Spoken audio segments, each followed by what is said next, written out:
Indian super ലീഗിൻ്റെ കാര്യത്തിൽ എല്ലാവരും ആശങ്കപ്പെടുന്ന പോലെ ISL നടക്കാതൊന്നും ഇരിക്കത്തില്ല. ISL തൽക്കാലത്തേക്ക് നിർത്തിവെച്ചിരിക്കുകയാണ് എന്ന് മാത്രമേ ഉള്ളൂ.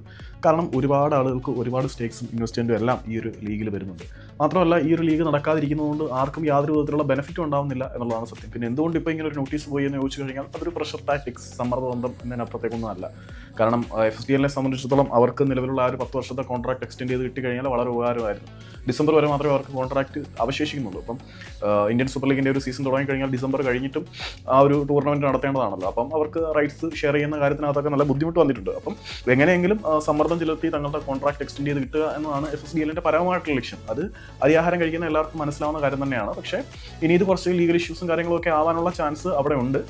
ഇന്ത്യൻ സൂപ്പർ ലീഗ് നടക്കാതിരിക്കില്ല, തൽക്കാലത്തേക്ക് നിർത്തിവെച്ചു എന്ന് മാത്രമേ ഉള്ളൂ. ഈ ഒരു സാഹചര്യത്തിൽ ഹെസസ് ജിമെൻസിന്റെ തീരുമാനം വളരെ ശരിയാണ്. ബ്ലാസ്റ്റേഴ്സിന്റെ മാനേജ്മെന്റ് എടുത്ത ഡിസിഷൻ ശരിയാണ്. ഇപ്പം നിഗലേറ്റായ ഒരു പോസ്റ്റും കാര്യങ്ങളൊക്കെ കൊണ്ടുവന്നിട്ടുണ്ട്.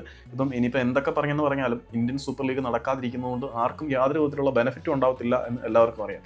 ആ ഒരു സാഹചര്യത്തിൽ ഇന്ത്യൻ സൂപ്പർ ലീഗ് നടക്കാൻ തന്നെയാണ് സാധ്യത. പ്രശ്നങ്ങൾ സോർട്ട് ചെയ്യാനുള്ള ഒരു ടൈം ഡിലേ മാത്രമാണ്. അപ്പം ഇപ്പം FSDL ഇങ്ങനെ നടത്തിയിരിക്കുന്നത് എന്താണെന്ന് വെച്ചാൽ കാരണം വളരെ സിമ്പിളാണ്. അവരൊരു സമ്മർദ്ദതന്ത്രം ഇറക്കി നോക്കിയതാണ് അവരുടെ വഴിയെ കാര്യങ്ങൾ വരുമോ എന്നറിയാൻ വേണ്ടിയിട്ട്. മാത്രമല്ല ഡിവറിൻ്റെ ഒപ്പം ഫിക്സറും കാര്യങ്ങളൊക്കെ ഉണ്ട്. അവിടെ മോഹൻ ബഗാൻ ഒരു വൃത്തിയിട്ട സമ്മർദ്ദതന്ത്രം നടത്തി വിജയിച്ചിട്ടുണ്ട്. ചിലപ്പം അതായിരിക്കാം ഇപ്പം FSDLനെയും അതിലേക്ക് പ്രേരിപ്പിച്ചത്. മോഹൻ ബഗാൻ ഡിവറിൻ്റെ കപ്പിലെ ഫോറിൻ പ്ലേയേഴ്സിൻ്റെ പാർട്ടിസിപ്പേഷനെ തങ്ങളുടെ സമ്മർദ്ദതന്ത്രത്തിലൂടെ ഒഴിവാക്കി കളഞ്ഞിട്ടുണ്ട്. അപ്പം മോഹൻ ബഗാനെ പോലെ ഒരു ക്ലബ്ബിന് ഇത്തരത്തിൽ കാര്യങ്ങൾ സമ്മർദ്ദതന്ത്രത്തിലൂടെ നടപ്പിലാക്കാൻ കഴിയുമെങ്കിൽ FSDLന് തന്നെ സമ്മർദ്ദതന്ത്രത്തിലൂടെ കാര്യങ്ങൾ നടപ്പിലാക്കാൻ എന്നൊരു തീരുമാനമായിരിക്കാം ഇതിൻ്റെ പിന്നിൽ. അല്ലാതെ ലീഗ് നടക്കാത്തതുകൊണ്ട് ആർക്കും യാതൊരു വിധത്തിലുള്ള ബെനിഫിറ്റും ഉണ്ടാകാൻ പോകുന്നില്ല. പിന്നെ രഞ്ജിത്ത് ബജാജിനെ പോലുള്ള കുറേ ആളുകൾ മാങ്ങയാണ് തേങ്ങയാണെന്ന് പറഞ്ഞ് പോസ്റ്റും കാര്യങ്ങളൊക്കെ ഇട്ടുകൊണ്ടിരിക്കും. അതവിടെ നടന്നുകൊണ്ടിരിക്കും. മുറ പോലെ നടക്കുന്ന കാര്യമാണ്. അന്നാലും കാര്യമായിട്ടൊന്നും ചെയ്തിട്ടൊന്നുമില്ല. അത് വേറെ കാര്യം.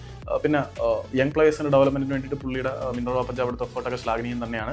പിന്നെ കല്യാൺ ചൗബെ ഒരു മുട്ടൻ കോമാളിയാണ് എന്ന കാര്യത്തിൽ വലിയ സംശയമൊന്നുമില്ല. അങ്ങേരും ഏതാണ്ടൊക്കെ ചെയ്യുന്നുണ്ട്. ലീഗ് നടക്കില്ല എന്നൊന്നും അല്ല പറഞ്ഞിരിക്കുന്നത്, തൽക്കാലത്തേക്ക് നിർത്തിവെച്ചിരിക്കുന്നു എന്ന് മാത്രമേ ഉള്ളൂ. ലീഗ് നടക്കാൻ തന്നെയാണ് സാധ്യത. നടന്നില്ലെങ്കിൽ ഒരുപാട് ആളുകൾക്ക് നഷ്ടവും കാര്യങ്ങളൊക്കെ വേറെ തരത്തിൽ വരും.